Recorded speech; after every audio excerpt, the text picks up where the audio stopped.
There's something else to be mentioned in real vapor compression cycles. Something that is being done this time. The sole reason is trying to increase the efficiency of the cycle is doing subcooling at condenser outlet.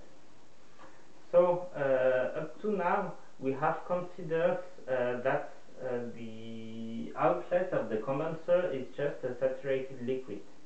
But if the heat exchanger that makes the condenser is effective enough, then it might be possible to still exchange heat once the fluid is completely condensed.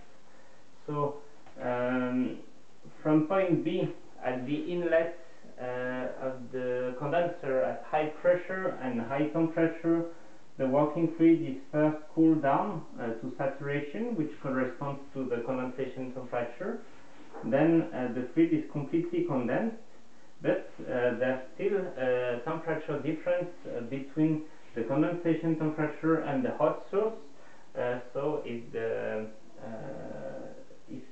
still some space inside the heat exchanger, then some heat exchange can still take place and cool down the fluid to a lower temperature, and the minimum temperature will be, of course, the hot source temperature. So usually the outlet of the condenser is at an intermediate temperature between the condensation temperature and the hot source temperature, and this one is defined with this temperature, this difference of temperature, which is called the subcooling.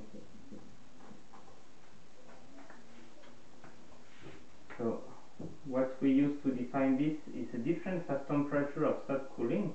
Usually the order of magnitude will be, for example, 5 degrees, and then the outlet of the condenser, so point C, will be placed here in the subcooled liquid zone, and so it will not be saturated anymore. Here we can also draw the same thing on the pH diagram.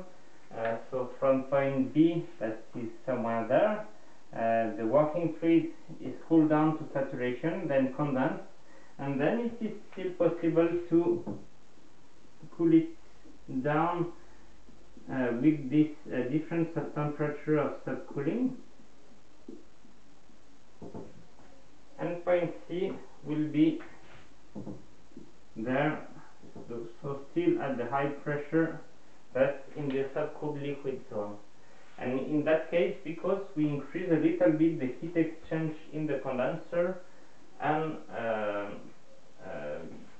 also the heat exchange in the evaporator, because point D, the inlet of the evaporator, will be at the same specific enthalpy than point C, then it is possible to increase also the global efficiency of the machine.